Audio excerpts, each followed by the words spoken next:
انا عارف، رحت لشركات كتير واشتريت لابتوب وطلع في الاخر بطاريه بايظه، الصوت مش واضح، الكاميرا مش نقيه. اشتري من مكان واثق فيه عشان يديلك حاجه نظيفه تعتمد عليها في شغلك وتناسبك في استخدامك. علشان كده النهارده بقدم لك اتش بي اليت بوك 840 الجي 3 لاب ما شاء الله جميل جدا. هيناسب جدا البرامج المكتبيه، هيناسب الدروس الاونلاين، وكمان هيناسبك لو انت بتشتغل على البرامج الذكاء الاصطناعي والبرمجه. لاب جميل جدا جدا زي ما انت شايف كده، الوزن بتاعه كيلو ونص، يعني امور بسيطه خالص، انت ممكن تاخده معاك عادي خالص. وكمان اللاب ده كور اي 5 من الجيل السادس، ورامات 8 جيجا رام 4، وهارد 256 اس اس دي، والكاميرا بتاعته نقيه وصوت ممتاز ما شاء الله. في بقى المخارج العاديه خالص اللي انت بتعتمد عليها كالعاده. التبريد بتاعه ممتاز، التبريد بتاعه كويس جدا، والبروسيسور بتاعه موفر للطاقه. وكالعاده البطاريه داخليه في معظم اللابات الحديثه. اللاب ده ما شاء الله عليه في منه شاشه تاتش زي دي كده، يعني خامه وصوره والوان، والريزوليوشن بتاعها 1920 في 1080، فانت مديلك جوده صوره ممتازه ما شاء الله.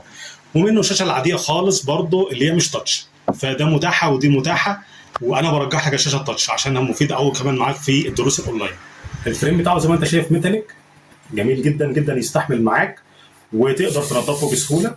وزي ما انت شايف كده السمك بتاعه ما شاء الله حاجه بسيطه خالص، يعني هو كده على بعضه كده السمك بتاعه كده كيلو ونص، يعني انت خده معاك في ايدك وانت ماشي.